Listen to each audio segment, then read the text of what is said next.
दीपक जी, आपका पूरे इस इंडिया अलायंस के अंदर किस चेहरे में ये हमारी फोटो लगी है ना, ये सारी तस्वीरें लगी हुई हैं, ये लालू जी इधर, पवार साहब, खड़गे साहब, सारे सोनिया जी, राहुल जी, सब सबसे ज्यादा इंटरेस्ट किस में जानने में आपको सबसे एनिग्मेटिक रहस्यमय कौन लगता है? देखिए, ये इंडिया अलायंस नीतीश कुमार से शुरू हुआ और नीतीश कुमार पे खत्म हुआ।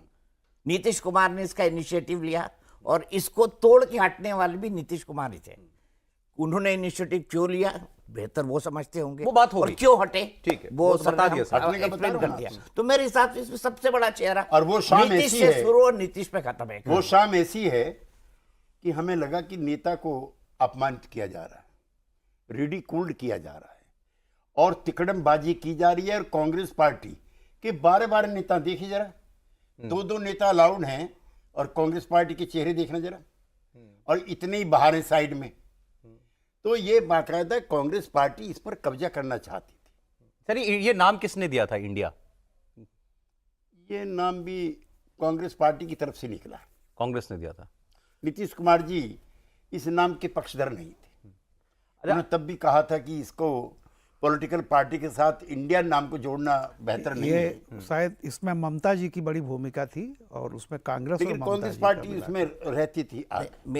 मेरी जो जानकारी है कि राहुल के जो हाँ, वही जेएनयू फ्रेंड्स जो है ना, JNU friends, pro JNU friends, मैं स्पेसिफिकली कह रहा हूँ, उनने ये नाम सुझाया था क्योंकि उसका एब्रिविएशन बड़ा अच्छा लग रहा था, INDIA। हालांकि 99% लोग जिनसे इसलिए पूछा गया मैं इसलिए इंडिया कह रहा का फुल हूँ, फॉर्म क्या है, नहीं पता। समाजवादी कोई अगर होते तो अंग्रेजी में इंक्लूसिव शब्द समाजवादी की तरफ से नहीं आता।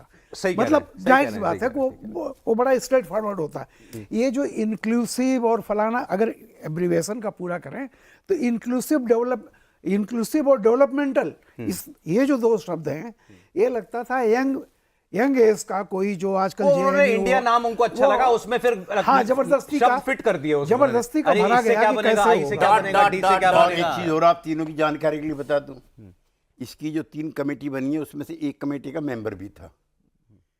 अब तो सब चीज भंग है, 8 महीने तक उसकी एक मीटिंग भी नहीं हुई है। अच्छा सर, एक चीज बस भाई, ऐसा गठबंधन तो हम तो सुनिए 77 में हम थे, 89 में हम थे, फिर अटल जी के अपना जॉर्ज साहब के नेतृत्व में बना, उसमें हम थे। इतने खुले खुले डिस्कशन होते थे, इतनी जानकारियां होती थी। यहाँ तो एक मीटिंग में हमें नहीं बुलाया। मैं जून से एक बात कह रहा हूँ, जितने बार मैं चैनलों पर गया हूं हमेशा मैंने कहा है कि दरार तब आती है जब कोई इमारत बनी हो। जो चीज बनी ही नहीं उसमें दरार कहां से आएगी? करेक्ट। इंडिया अलायंस नामक चीज एक कंसेप्ट है। अभी भी लोग कह रहे हैं कमजोर हो गया, तेज हो गया। अरे बना कहां? आप कह रहे हैं आज भी नहीं है? नहीं है, नहीं है।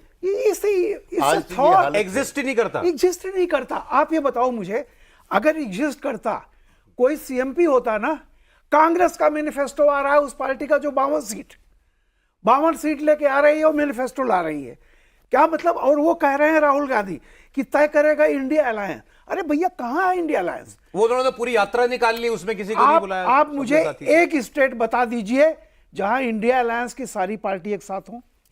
एक स्टेट। मैं रामकृपाल जी उस दिन पटना में था और बिहार में एंट्रेंस होने वाली थी राहुल गांधी की यात्रा की जी। हमें कम्युनिकेट किया जाता है कि आप कटिहार आ जाइए। Communicate, we were not the part of decision making. तो मैं नीतीश जी के साथ हम सब लोग बैठे हुए हैं, भी कैसे कैसे आ जाएं, किससे पूछकर आपने पदयात्रा शुरू करी जब चुनाव में ही 1 साल बचा हो तो। और दूसरा ये, मैं एज ए सोशलिस्ट में ये कहना चाहता हूँ, भूख हड़ताल, पदयात्रा, ये व्यक्तिवादी राजनीति का हिस्सा है। लोहिया भी इसके खिलाफ, लोहिया ने कभी आमरण अनशन नहीं किया। तो इसका मतलब पूरी राजनीति को आप अपने आसपास आत्म केंद्रित कर रहे हैं। तो इसका आप जिम्मेदार, ये गठबंधन नहीं बन पाया और आपने कहा कि कांग्रेस ने हाईजैक कर लिया, ये ना बन पाने के लिए आप जिम्मेदार किसको मानते हैं? कांग्रेस पार्टी को। और मैं नेता पूछूं अगर जो कांग्रेस में कॉकस हैं उनके, मैं वेणुगोपाल जी हैं, जयराम रमेश जी हैं, ये तो वो ऐसे व्यवहार कर रहे थे जैसे डीपी धर और आर.के. धमर।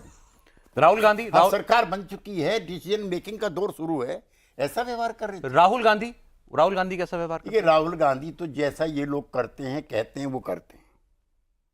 मुझको वो इंट्रिंग मैनिपुलेशन करने वाले आदमी जैसे नहीं दिखते।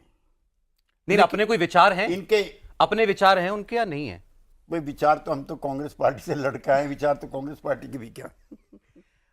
एक मैं बात कह दूं इसी बात जी, जी। पर, हालांकि आप कह रहे हैं कि वो हैं, लेकिन राहुल गांधी चाहे मुंह से न कहें, उनकी जिद ने ही इस लेवल पर कांग्रेस को पहुंचाया है। आज की तारीख में कांग्रेस अपने महत्तम जीवन काल की हाँ। लघुत्तम सीटें लड़ बिल्कुल, रही है। आपको एक चीज बताऊं, 4 ही स्विंग स्टेट हैं, बंगाल, बिहार, उत्तर प्रदेश, महाराष्ट्र, चारों जोड़ करके 210 सीटें होती हैं। अगर मैं आज कहूं अगर इंडिया अलायंस सो कॉल्ड है, तो इस इंडिया अलायंस में कांग्रेस को कितनी सीटें मिली हैं? कांग्रेस अपनी नहीं, बंगाल में 0, बिहार में 9, उत्तर प्रदेश और महाराष्ट्र में 17 तो 17 दुनिया 34, 9, 43 पे खड़ा है केवल इंडिया अलायंस। 200 नहीं, मैं आपको correct कर दूं। 210 सीटों में कांग्रेस 43 सीट पे लड़ रही है, और महाराष्ट्र में अपने पूरे जीवन काल में पहली बार वो शिवसेना से कम सीटों पे सीटें लड़ लड़ने जा रही नहीं, मैं है। आपको correct इससे कर ज्यादा दूं, और क्या हो please। सकता है? जहां इनकी ताकत है, तथाकथित ताकत है, हरियाणा 0, मुख्यमंत्री इनका, वही हिमाचल प्रदेश 0, मुख्यमंत्री इनका, पिछले चुनाव की बात कर रहा हूं। ये राजस्थान मुख्यमंत्री इनका 0, मध्य प्रदेश मुख्यमंत्री इनका 1, छत्तीसगढ़ में मुख्यमंत्री इनका 1, कर्नाटका में मुख्यमंत्री इनका 2 या 3। जहां ये हैं वहां पर लोकल लेवल पे एमएलए के लिए कुछ वोट मिल जाती होंगी, लोकसभा के लिए वोट नहीं देता। सर, वही और जो रीजनल आउटफिट है, मैं एक चीज पूछना चाहता हूँ, हाँ, बोलिए, क्योंकि सौरभ हमारी बातचीत, आपने कहा राहुल गांधी आपको नहीं लगता कि मैनिपुलेट कर सकते हैं या उस तरह की उनकी टेंडेंसी है, लेकिन क्या वो Apparently मुझे नहीं लगता। हाँ, ठीक है, क्या वो जयराम रमेश और केसी वेणुगोपाल से मैनिपुलेट हो जाते हैं? ये सबसे बड़ा सवाल है। नहीं ऐसा मेरा, देखिए कांग्रेस पार्टी के साथ मेरा काम करने का कोई अनुभव नहीं रहा। जुम्मा 8 जयराम रमेश का नाम नहीं लिया। जयराम JDU रमेश और केसी नहीं, वेणुगोपाल जेडीयू के साथ रहा, बहुत दो ही कम। नाम लिए ठीक है। जेडीयू बहुत कम साथ रहेंगे। लालू जी उनके सबसे विश्वस्त थे, और अभी तो मैं इन दोनों नेताओं ने बयान दिया, देखिए रमेश जी ने भी और वेणुगोपाल जी ने, कि लालू जी ने हमें पहले ही बता दिया था कि नीतीश जी विश्वसनीय नहीं है। क्या मतलब इस बात का? जब नीतीश जी और लालू जी साथ काम कर रहे थे, उस समय भी लालू जी ऐसा करके मानते थे कि नीतीश जी पे विश्वास मत करो।